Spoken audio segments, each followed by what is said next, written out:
Hi, and welcome once again to What's the Damage, companion show to the incredibly well-known and popular real play D&D show Roll for Damage, now a publicly traded company. Buy our stock.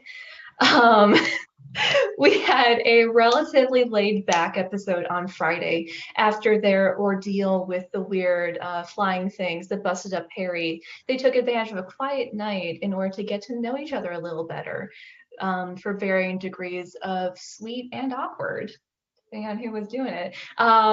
They then ventured into the heart of the mountain in search of valuable ore.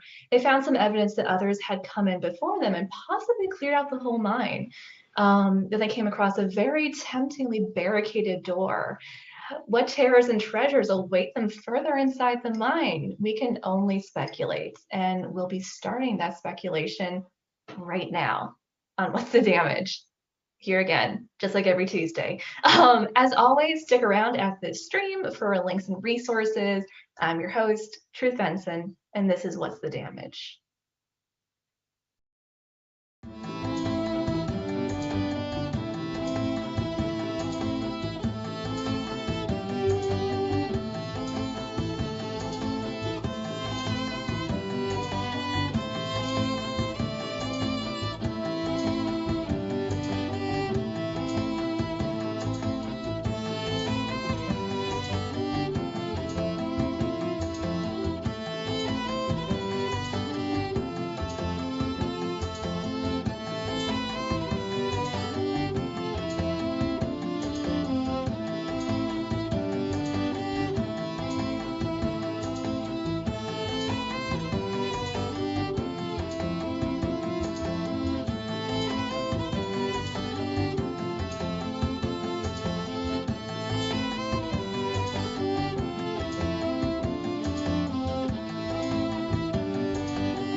Welcome back. Joining me today, got three lovely guests. We've got Serenity, our favorite DM, back once again. She's here every week, but we can only sometimes see her face.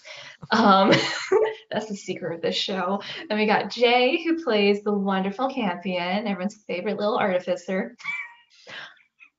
And we've got Jake, who plays Oriana, everyone's favorite little bard, now with a new sugar daddy.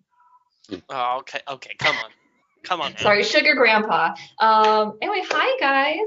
You had a less dire episode than usual. What's the damage?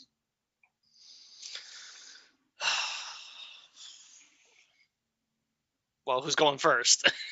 I'm the DM, so I don't talk about this stuff. Yes, Serenity's fine. No damage her. All right, I'll go first, I guess. Well, I guess a lot of sit around and wait occasionally in there. That was interesting.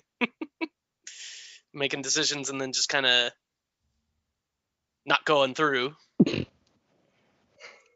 we found a door. Should we open it? Hey, we found a rope. Should we cross it? Yeah, let's try and cross it. Okay, let's not try and cross it. Jay, can you speak to that? I mean, the door would have been easier, but they didn't want to listen to Campion. And, like, oh, yeah, let's come back to this. And I'm like, okay, whatever, man. And then it's like, oh, hey, we found a rope, man. Found a across the thing. Yo, let's figure this out, man. Campion's like, yeah, Campion just wants this ore, bro. Okay? He wants to upgrade Greybone. Okay? He wants to get rich, man. It's the dwarf in him. Okay? He likes crafting things, and he enjoys gold. Okay? Because it funds his scientific endeavors. You know? More everything, more interesting things, man. Campion wants to get involved, man. But it's like, it's just in the reach. And then then like Serenity with her things is like, hey,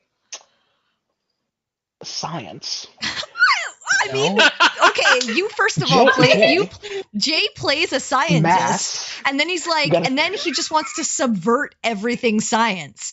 So It's he like like mad has, science. so it's like as long as science works for him, it's okay. But if it has to work for anything else, like the actual world and like gravity and air pressure and friction and things like that, oh no, that's unfair. Meanwhile, the science teacher over here is literally biting Just, his like, tongue to the point screaming. of like Hey, calluses. you chose to be a musician with a thing for books, okay? You could easily been like, hey, I do music on the side, but you know what? I'm making little machine things. You could have easily done that, okay? Just saying. Yeah, you should have predicted this character, Jake, when you were first making Oriana. I should have. I really should have predicted the It's really second on you, character yeah. Jay would make. Yeah, Yeah. exactly. You know, clearly Awesome. my insanity. Yeah, you just gotta like get into Jay's mind, like just get in those vibes. Be like, what crazy thing is he gonna come up with next? Please close little pop-up window. I don't want to refresh right now. Okay. Cool beans. So I was gonna get into this later, but since you guys brought it up, I think you spent like an hour in game talking about opening a door. What happened? It's pure D&D, man. They Yeah, didn't D&D. wanna make a big noise. Oh, what's behind this door? What made the barricade? What could be behind it? And I'm like, adventure. Okay, let's do things. Okay, let's go in there and let's figure it out. You know, speculations goes both ways. Okay, it could be bad, could be good. Okay, you know, Be both. I was channeling my inner Boltaine, bro. You know, I was trying to, me and Khalil, we're trying to get things done, but we just kept getting sidelined, man. You know. I thought that one of you was gonna like leap off the chasm and just like, well, I'm gonna jump to the other side. Yeah, feather fall and see how far Yeah. it goes. No, if you jump and like do levitate halfway over, like you'll go zoom all the way. No, you wouldn't. Wouldn't you? Nope. Why not? Air, I tried to do I that. explained this. Air pressure. Air pressure would stop you. It's 350 feet. Even if you took Oh, a it's running not a jump, vacuum. Okay. and yeah, it's not a vacuum. So you would eventually slow and be stuck over the top of the thing, just waiting for your levitate to end, and then you just fall. Which is why it go would have up worked. and down 20 feet. It It'd be would have funny. It'd be exactly. really It would have funny. worked for them to pull themselves along the rope with levitate and then Mhm. use that. But then, if you read the spell, when you're doing That's that and right. using something, you move at like half speed, so you'd be Yeah. moving at like So it'd 20, take a 20 long feet time. around. So it would 20 take a. feet. They would get there, or sorry, they'd move at 30 feet around using their Yeah, dash or their action exactly. and their move. So they would get there, but like just as the spell ended, basically. Mhm. Yeah, because 10, and then that's if nothing goes wrong. Yeah. It's a very tight window. Yeah. I should have got the spider But climb. that was the- something, man. You know, just the wrong spell prep. You know. It happens. That's To always be one fair, thing. Levitate hasn't Levitate has failed worked me. very well. For Levitate you. has been very versatile for me. I've been using it. You know, I'm a survivor, so I'm like always gotta have levitate in my back pocket, man. You know. I Just the feel instant sniper tower. exactly. I feel Yeah. naked. You know, without it. You know. But you know, I gotta Gotta start go up. diversifying the spell portfolio. Yeah. Yeah. Oriana Uh. was a bit of a naysayer, I'll admit, during all of this. I mean, having just come back from death and seen what's waiting for us on the other Yeah, side. man, you got scary. Little risk averse right now. Just a little. Shit got real. Shit got real. We're A here's little trying to, this is how it is. Ooh. And a strange piling of objects in a door-like corridor seems kind of odd. But everybody knows Sure. the CR 100 monster, the door. Got the door. Right. Look, the door's power. The door does psychic damage because it makes you think about it. It does real world Like- psychic damage. That's the It's thing. real psychic damage. That's how it gets you. Cool beans. Okay, so backtracking a little bit to before you got inside the mountain, you guys were all resting up, trying to recover from that, from the fight that almost took Perry right after losing Oriana. Very dramatic. So first off, the revelation of Greybone being, I think it's Quinn put a Frankenweenie. Exactly. Yes. Yes. Speak to that. I'm so Oh, for interested me? now. Yeah, Or, you. okay. Yeah, you know. Greybone, not your dog? I mean, yeah, but it was it was Quinn. I didn't tell Quinn. I told Baltaim, but yeah. What? No, wait, Chad, put it that way. Yeah, One of those Chad. Yeah, people. yeah. Like, You know. they're interchangeable. Yeah, man. It's just how it is. You know. It's just part of giving the audience a little bit of what made Campion, what's going on in Campion's mind, and we're getting pieces. I'm excited. I can't wait till you meet his parents. It's gonna be a shit show. I'm gonna love it.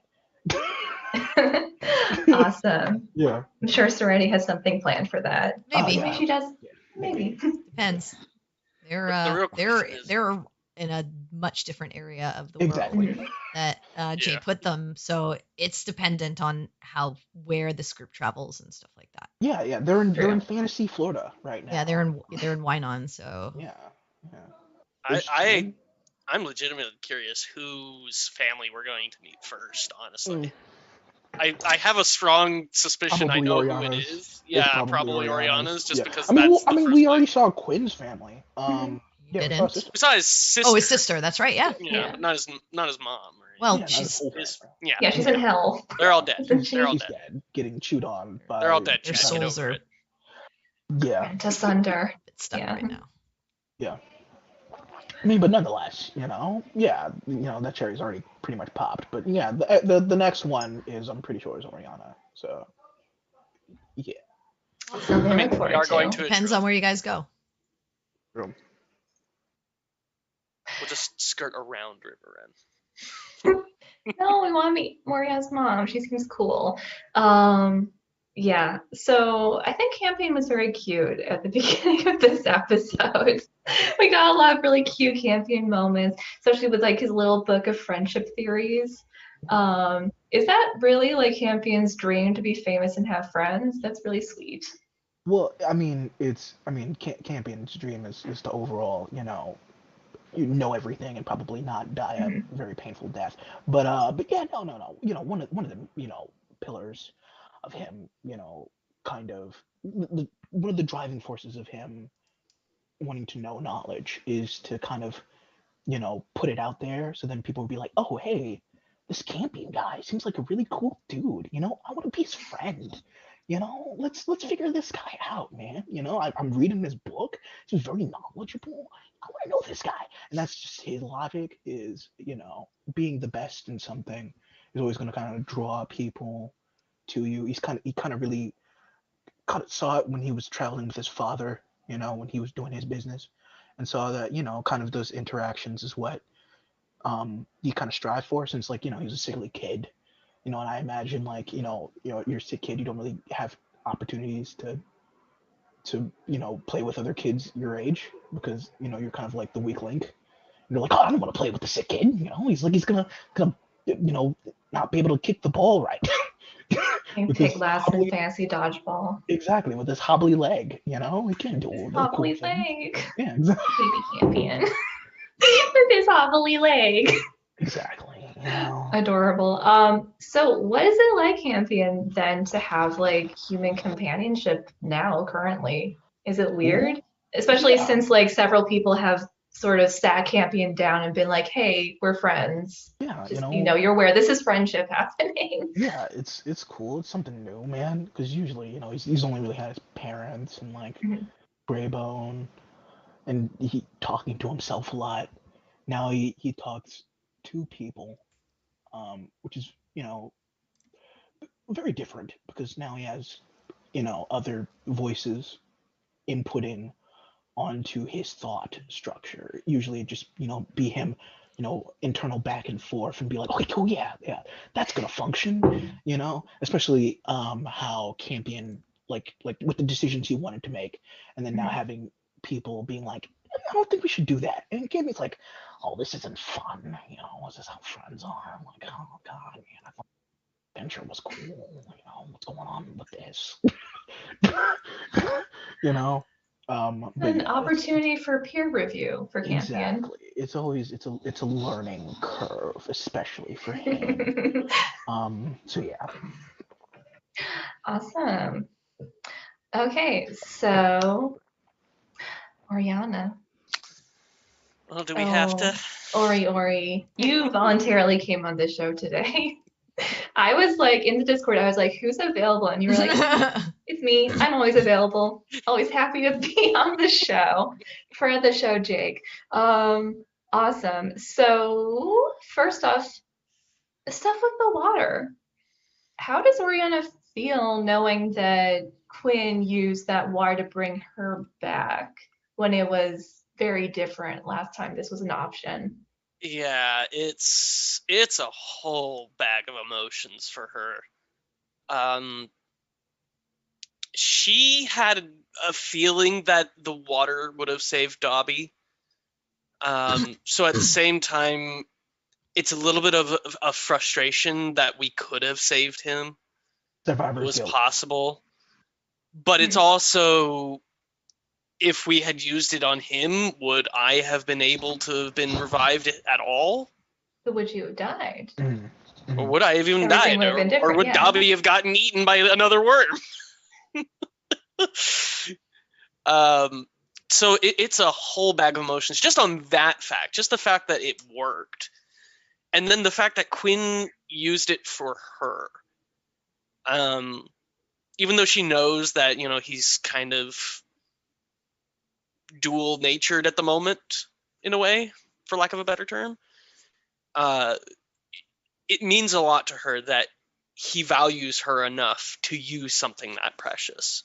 Because he could have just said no. He could have just held on to it. She knows that that's not what he's trying to be anymore, but it still means something that he did. So she's very appreciative to him, and she knows he'll never accept, I owe you as just a fact of life. But for her, she is, above and beyond going to be there for him. He has saved her life in her eyes twice. Once before stream and now during stream. So Oriana seems to hold Quinn in a certain amount of esteem. I always feel like their relationship's kind of hard to define. Like, how does Oriana feel about him in general? And has that changed after the "Here Lies Oriana, She Sure Was a Twit" speech? The show. I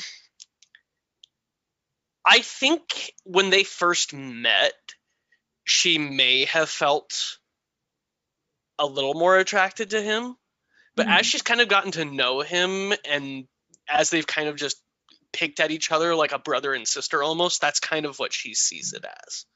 She sees it as two very close friends who may have not known each other for long, but have been through a lot in a short amount of time and are just bound together because of that. I don't think she would ever be into Quinn, just because of how stubborn he is. That's the one trait she doesn't really like about Quinn. Oriana wants to be the most stubborn one. Kind of, actually, yeah. You can only have one. Yeah. Two stubborn people, unstoppable force, immovable object. Like that door. Yeah, like that door, yeah. Wonderful. Okay, so let's talk about the thing with Asmodeus a little bit. Let's touch on that. Let's explore that a little bit. So, what did Oriana do exactly? What did she mean to do? And why did she do it?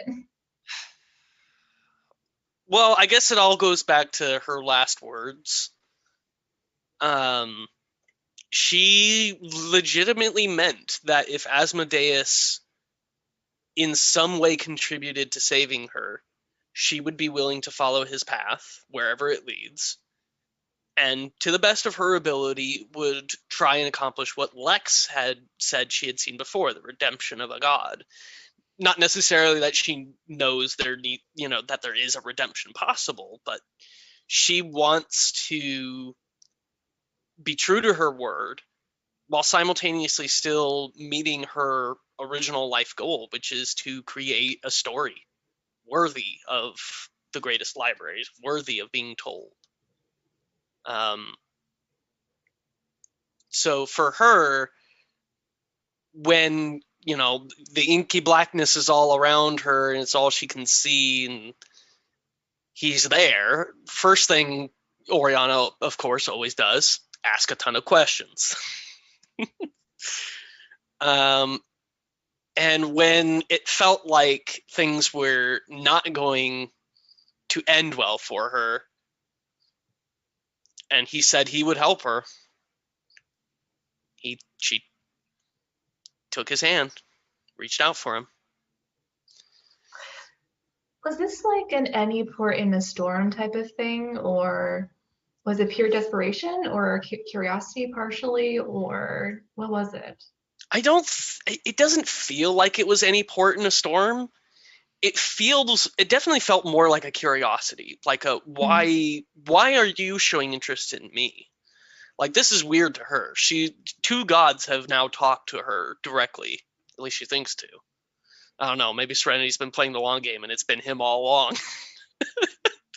But no, she definitely finds it interesting that he reached out to her. This was not a her reaching out to him kind of thing. This was not, I removed the holy artifact and now I'm being talked to by Asmodeus. So she's a little bit curious about it. And she was, like I said, she was hesitant at first about this whole, well, why would I go with this guy? He's got this legacy. He's got this sort of demeanor that people view him as. And then that one phrase from Lex, the redemption of a god. She's curious, and that would be a good story. So I think what would have been an interesting thing to see her go through is if both Ioun and Asmodeus were there.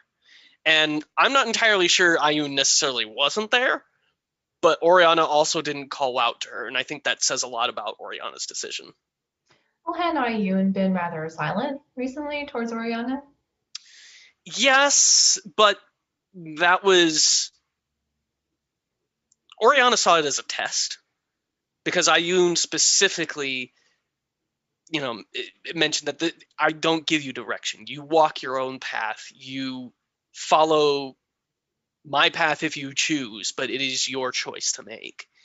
And I think Oriana definitely took that as I need to do my own research. I need to figure out more about Ioun and what she stands for and do this. And before she really got a chance to do any of that, then Asmodeus comes in and tells her about this other choice. And she wasn't interested in that until, the whole story thing. Until she was.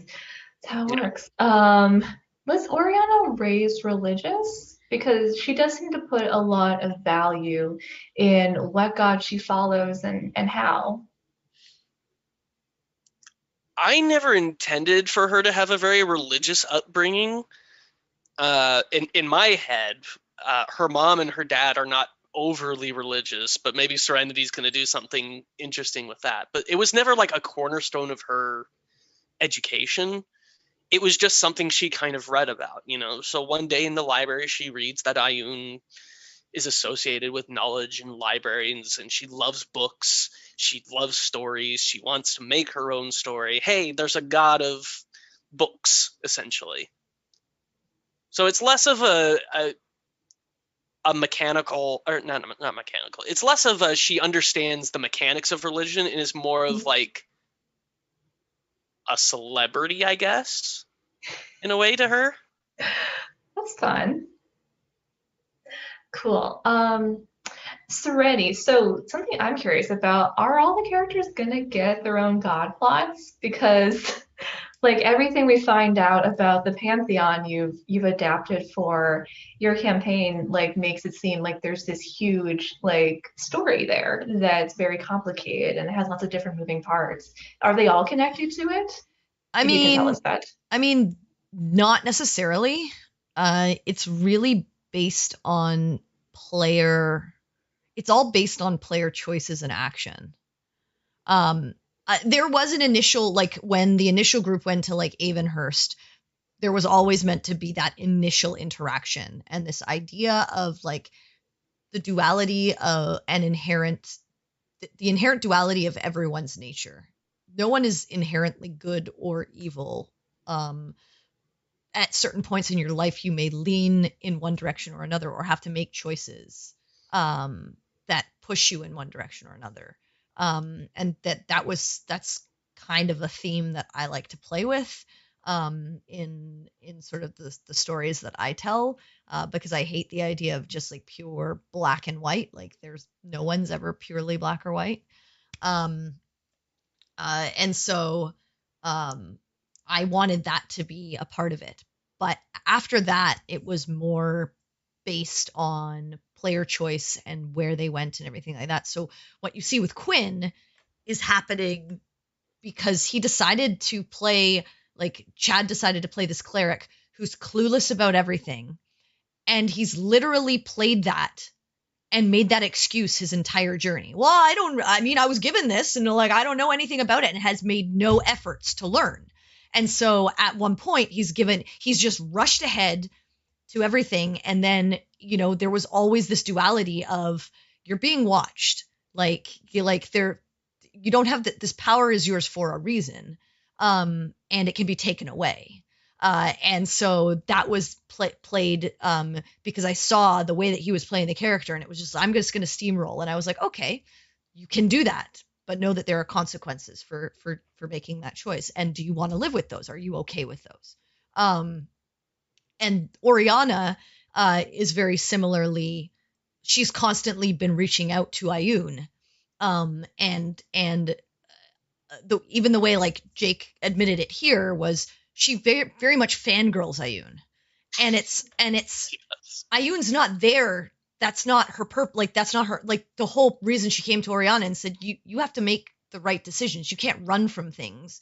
You have to, if you really want to follow my tenets, then follow my tenets. Don't just assume that the first thing someone tells you is the truth. Do your research. Like that's what you pride yourself on. How come you're not doing that? And then when she was kind of having her sort of waiver of faith after they had caused what happened in the bazaar, that was a time where Asmodeus could come in and be like,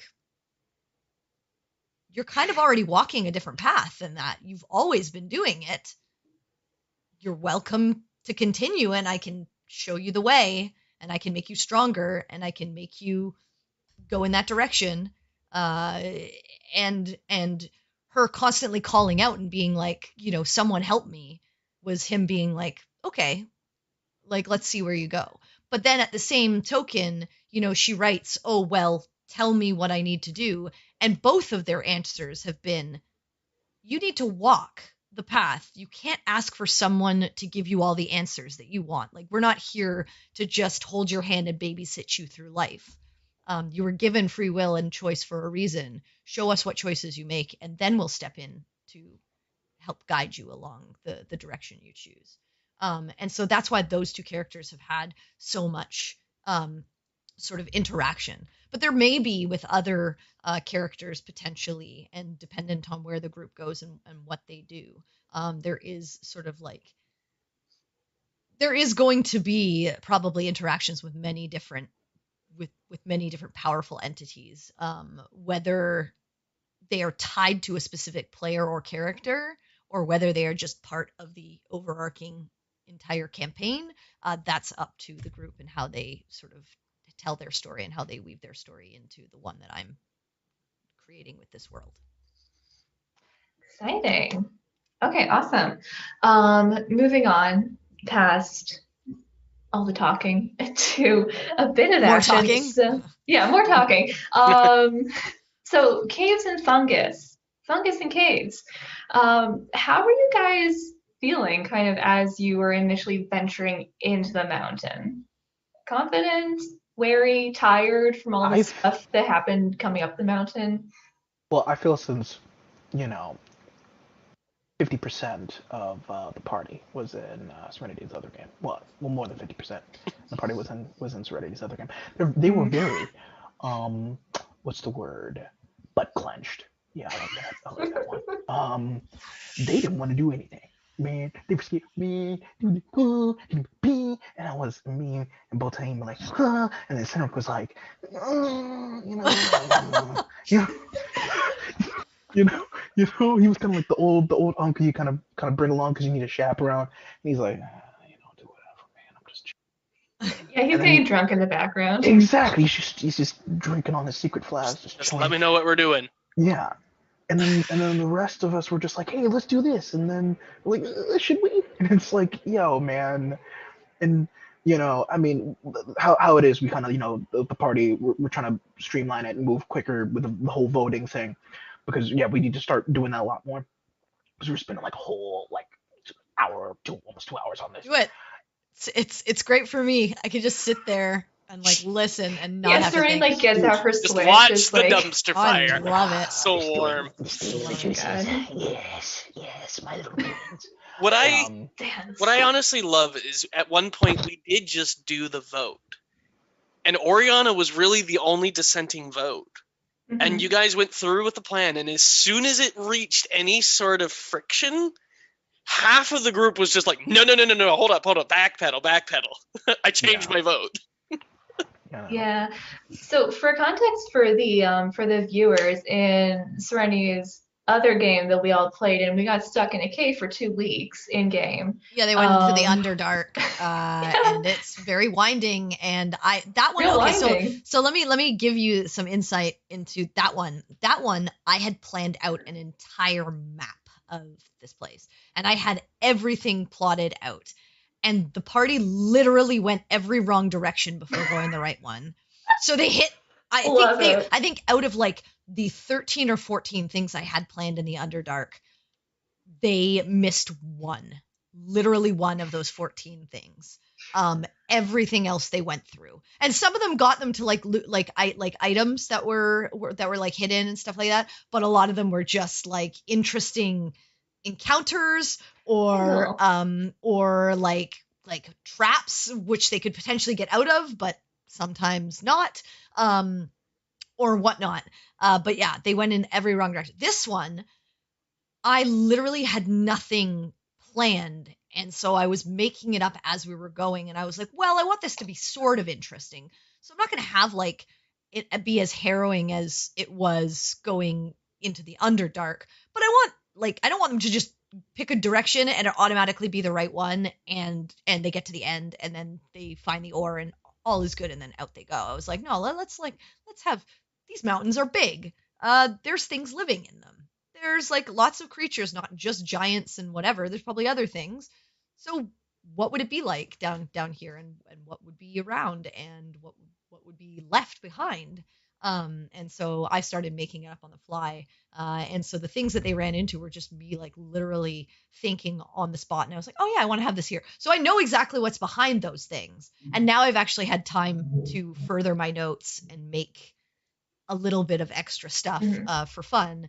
But yeah, that was all like made up on the spot. And I was like waiting to see which directions the group would go, if they would even choose to go in these directions. So Cool. Yeah, so guys, was it like meta paranoia? Do you think? I want you to psychoanalyze yourselves for a second. A short second, because we have to move on. But yeah, I can tell you immediately why Oriana was doing what she was doing. Just risk averse. She just came back from death. She doesn't want to tempt fate. She doesn't want to burn all of our resources to get across the first, what she sees as potentially the first of many hurdles. So yeah, that was it. I personally kind of think so. But then you also have to understand, like, yeah, Oriana was going through that. Perry, she had a very close call. And Quinn, he's the one that's like healing everybody. So he's trying to, keep his shit together, man. So yeah, you could totally do that as the worriness. The worriness is something that is very warranted, but in a sense where character-wise, like for in Campion, he was like, "Oh, let's hurry up and let's investigate," and then the rest are just still trying to keep it. Consequences are real, and we're probably when they die, they're probably going to get tortured alive. So yeah, you know, You know, you know, like you do. yeah. It happens. It happens. You know, sometimes that's just death. Cool beans. Okay, so we're moving on to our topic for today, which is drumroll metagaming. Gotcha. So metagaming, what is it? Is it good? Is it bad? Is it completely unavoidable? Um, I think as with a lot of these topics, it'd be good to start by defining our terms. So what is metagaming? What do we mean when we say that? I believe the classic definition is when characters act based on information they Hmm. have no way of knowing in character. But how would you all define it? Yeah, that's me. Oh, sorry. Go ahead. Oh no, you go. I was Sorry, just gonna you're say, the yeah. guest. To me, it's like breaking the fourth wall, right? Like it's like watching a show and the actor talking to the camera as if they knew it was there, and like telling you all of this stuff about the world that they wouldn't know because they've read the script and know what the character's background is and stuff like that. So I think, yeah, I think that's what it is. It's basically breaking the fourth wall and using knowledge that you, for instance, many people have played D&D for 30 years. But if they're starting a new campaign at level 1, they're probably not going to know what a beholder is. They've probably never seen one. Their characters are just starting out on adventure, maybe haplessly falling into it and being caught in like a battle or something like that and then growing from there. But for them to come into their first battle with Beholder and be like, oh, I know exactly how these things work. You got to watch out for the eye beams and like we got to try and like do this and we got to try and like stay out of the cone because we know it's anti-magic and all of our magic's going to fail. That's metagaming. You wouldn't know that as your character until you experience the effect and are like, what the fuck? That's weird. Yeah, how's that happening? So that to me is metagaming something. I do think there is some metagame knowledge that you can use. For instance, if you have real life, if you're like a scientist and you know how science works and your character is an artificer or a mage that is very alchemical or something like that, and you meta know like how to concoct something and you use that knowledge to do something really cool in the game, I have no problem with that type of metagaming because that's just cool. But that's how I Yeah, would. to add on to Serenity, I classify metagaming into passive and active. Um, Active metagaming is where the point where your characters haven't experienced the knowledge that you have, you know, in the forethought of your mind with interaction with a creature or some kind of like if you're playing a module, so on and so forth. That and then you use that to your advantage. And then the passive meta knowledge is, as she was stating, was information that you would know out of character, and then would be to an interaction with your characters trying to do, but your character overall has some form of experience going on into the active scenario. Um, that's also the part one of passive, but then there's also a part two of where I kind of have it to for like DMs is to the point where I have it.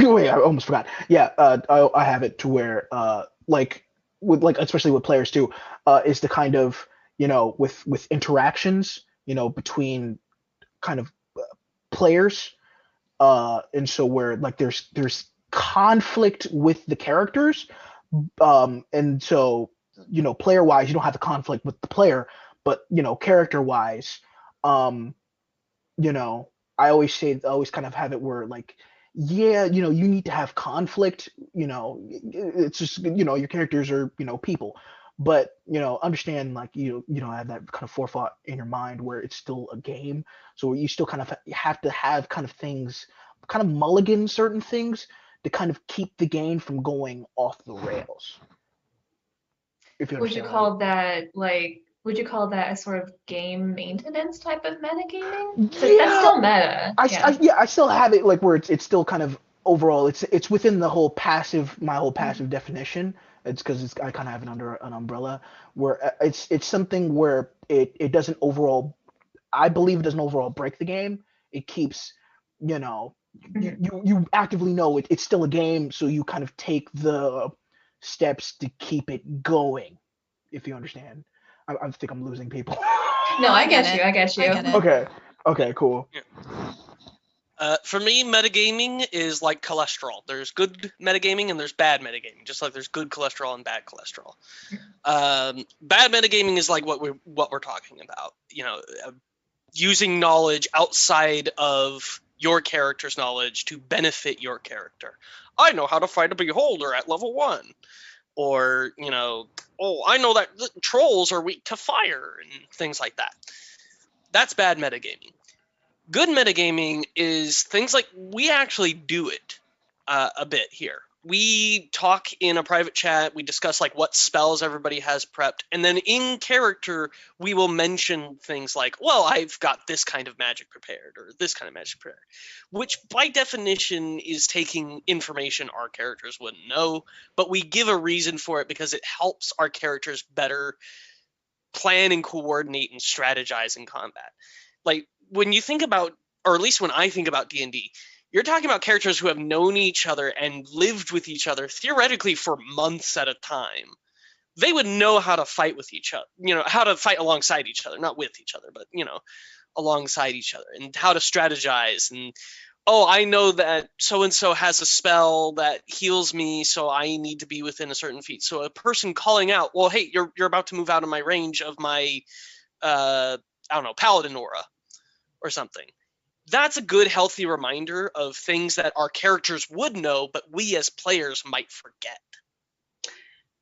Yeah, I think of like doing the calling out during battle kind of like as being in a kitchen, like yelling behind with a knife, sort of just something to keep the combat going. But I'll say personally, I've seen those side chats get very annoying for me. We have a rule where we don't use it too much during game. We use it to discuss things between games usually, so that we're not like all in the chat just meta-knowledging each other. Yeah, early on they were in the chat a lot, and I basically took them aside and I said, I had it muted. I said, you cannot. If we were at a table together in person, you would have no chat. You would be sitting at a table playing the game. You would not be playing on your phones. You would not be texting each other. You would be in the game. Because we're online, you have this extra avenue to like talk with one another. But it's like super uncool during a game to be like typing away and not paying attention to the game. And then it's like, it's your turn. Oh, I don't know what I'm doing. Like, really? Because you're too busy chatting with, Bill over there as to like why he just sentineled the last enemy and it took them out of your range and now you can't set up your spell. Like, no, like you guys have to like this is happening within seconds. Like sometimes things are not, you're not going to be able to chess out all your movements and know exactly where things are going to happen. But I've told them they can use it like any game. If you're coming into a big battle, like when the week where the babies, Atropols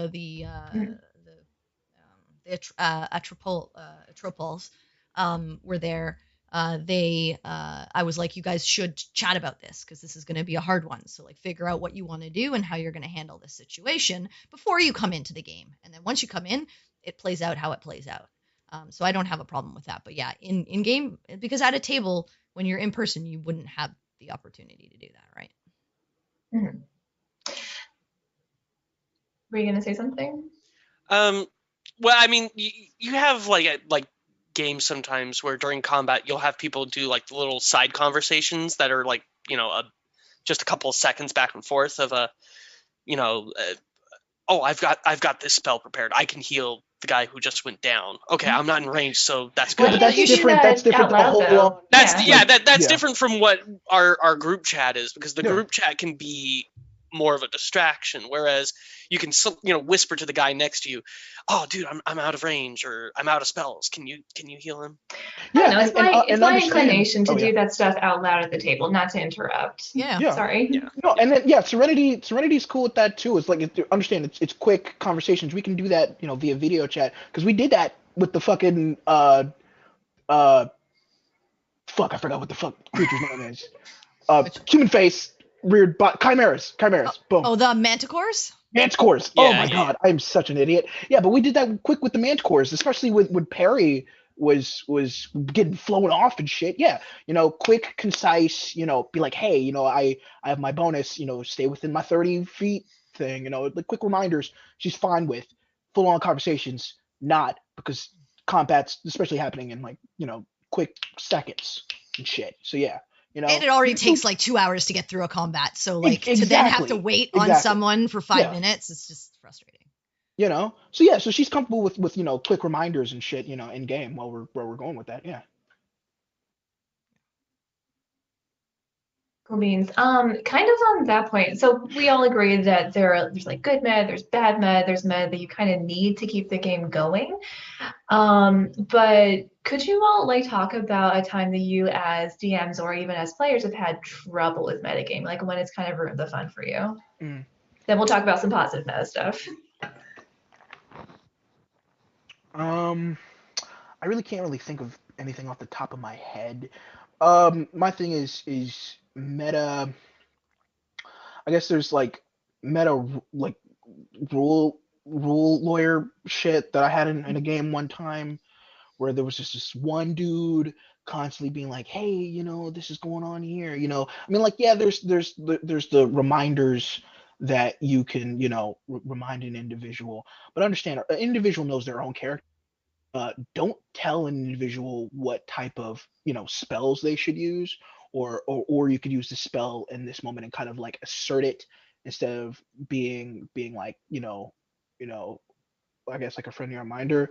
There's the individual, the rules lawyer, that also metagames, that's assertive, be like, oh yeah, the thing you do is stupid, you should do this instead. You know what I mean? Yep, I get it. Yeah, that person basically telling you how to play your character to like min-max your character, but you're trying to do something cool in RP maybe, or like just trying to set up some cool strategy or something like that, Because it ruins a character, and then it also, like, the DM's like, yo, dude, I'm right fucking here. Like, let the man do what the fuck he wants to do, Exactly. But yeah. The few times I can even recall ever having somebody who metagamed at the table were just like horrifying experiences that I honestly was just like, no thanks, I don't think I'll be coming back. So it's hard to remember any specific example, but I do remember this one player I had in one of my first DM games. He was playing homebrew race just for, funsies. And I'm like, okay, yeah, that's fine. And then he started trying to go into a multi-class of a barbarian monk. And I'm like, well, why? And he's like, oh, because I really want the rage damage. And I'm like, but your character's not a barbarian at all. You play him like a pure monk. Why would you go barbarian? Well, because I want the extra unarmored or something. And I'm like, but that's not that's not how that works. Like, he was using meta knowledge essentially to run his character and all that kind of stuff and make all of his character's decisions, which just in general made the entire table just kind of like why are you here? Go away. And I had several players actually approach me and say, hey, I'm going to duck out. I can't stand this guy anymore. He's just doing... we don't like this. And I ended up having to kick him from the group because I'm not losing all of my players. Because of one person. Yeah. And that's the thing. It's like, naturally when you're a player, you want the best character. And dude, when I was thinking about doing my original multi-class for Dobby, Serenity was like, yo, that doesn't make any fucking sense. I'm like, oh, that'd be cool though. But then she's like, no, dude, this is my game. You're not doing this shit. Was it starting rogue going monk? No, it wasn't. It was monk, because I was gonna do Kensei originally, and then I understand I like the shadow better, but like Kensei, I was like, oh dude, I was fine with it. I asked him why he put the crappy stat for his wisdom when he chose monk first. I was just very confused. I was like, and I even offered, I said, do you want to switch that? And he said, no, I don't, for RP purposes. And I said, okay, that's no, but there was another interaction, because I was going to go Kensei, and then you're like, because I didn't have a problem with Kensei. No, but it didn't work with my backstory. You're like, okay, if you're going to do this, it has to make sense, and that's why I switched it. Oh, yeah. Well, yeah, you wrote your backstory, and I was like, yeah. I mean, but that's that's less of me being like, no, you can't play this, and more of like, well, based on what you're writing here. Oh, well, yeah, okay. Oh, I'm fucking up. Yeah, because I don't remember like Jay. physically saying like, no, you can't do this, Jay. I don't think I've ever Yeah. told you no to any of your crazy, No, wacky no. ideas. Okay. Yeah, I'm fucking up. generally. Don't listen to Jay. Jay's fucking up. Somehow we always come back to Jay making a monk who dumped wisdom. I love it. Best game. Yeah, and also like, Sometimes. and the funniest thing was he played that character as a rogue. As a rogue. I think that was the other thing. You took like Yeah. scimitars, which aren't even monk weapons, so you didn't Yeah, get the full damage on them. Yeah, no. I fucking. And that was why I was so confused. I was like, why wouldn't you just take rogue first? Anyway, Yeah. Jay does weird things. This is how Jay I is. do Very weird interesting. things, dude. But I think for me, there's been a couple of times where even with this group sometimes so I like to not go into whispers because I like characters to be able to experience, I like the players to be able to experience the story as if they were also part of the audience. However, I do not like a character having a dream and then at the table everyone's like, can I insight check? They seem weird. I'm like, how the fuck would you know that they just had a bad dream? Exactly. Like, and what it would be about. And sometimes they do it to try and get the meta knowledge of like, okay, we want them to tell us like that they just had a conversation with Asmodeus or they just talked to Bane. And it's like, how the fuck would you know that? You know, like there are times where sometimes the players will try weird things, or like I remember like when Jay was doing stuff with Dobby, he'd be like, I'm gonna try and sleight of hand this, and then the rest of the group would be like, oh, well, we're gonna like stare at him, and I was like, well, you don't even know what he's doing. Why? Cool. Like That's cool. You know, so like there are certain things where like as a player you have to be like in a real situation, would you care about this thing? Like honestly, and if it is part of their character, I will allow it. But there are a few times where I've said like, no, you wouldn't know this. Sorry, you're not getting a check for that. You know, and that's one of the like meta things that I am very harsh on because I want to be able to tell the story and I want everyone to be able to experience it. And I don't want to hide that from my players and have them have to go back and watch an episode to like figure out what just happened. And so I started that with whispers at the beginning, but now I kind of just do it with everyone hearing it. But they have to understand that like I'm giving that to them as a courtesy so that they can feel engrossed in the story just as much as anyone else, but they also have to like internalize that and realize that they're not going to get that information unless either a player wants to give it or some crucial moment exposes it for some reason. Reveals it. Yeah. Okay, cool. Okay, we've been shit talking metagaming all night, so let's pivot a little bit. Defend metagaming to me. Tell me why it's sometimes necessary, sometimes even good. Personally, I would like argue in favor of certain kinds of metagaming, which we've discussed a bit, because of the meta game. Like two words, the metatextual actual game of D&D, which is in reality a bunch of nerdy friends at a table, as our little tagline says, which is something you need to keep in mind in order to have a healthy campaign. So defend metagaming to me. Yeah, as I have said before, there's active, passive. Passive metagaming is fine to a degree, and it depends on the situation. But then, like, you know, there's an overall. You got to keep. At the end of the day, got to keep the game going. Got to keep that game going. Okay. So sometimes you just gonna be like, oh, okay, whatever, fuck it. You know, in order to have the train chugging along. And then at the end of it, then you can talk to the DM or the player, and then figure shit out. But at the end of the day, game should come first. Best defense of metagaming, we don't live our characters' lives. As much as we've created our characters, we don't live their lives. We don't experience life from their perspective. We don't have, as much as we are all friends at a table, we're probably not as close as an adventuring party would be when you really think about it. They live together on the road in, dusty old inns, in the swamps, in the sewers, all over the place. They go together. Saving each other's lives. They are a part of each other's lives, and we are not. sadly in this, especially with online D&D, but even in face-to-face D&D, we aren't. We don't know other people's characters as well. So the meta knowledge that comes from talking about what can your character do, what does your character have prepared, is just a great way to sort of help achieve the sort of realism of what would our characters do in this situation, and not what would the player say the character does in a way. I fucking hate metagaming. Tori's like thumbs down, no good points. I just hate metagaming. I think like most of the, again, the only metagaming I will defend is if you're like, I in real life know how to mix two chemicals to create a reaction. I'm playing a wizard. I think with a 20 intelligence, they would also have that knowledge. I'm going to use that in this situation to do something really cool.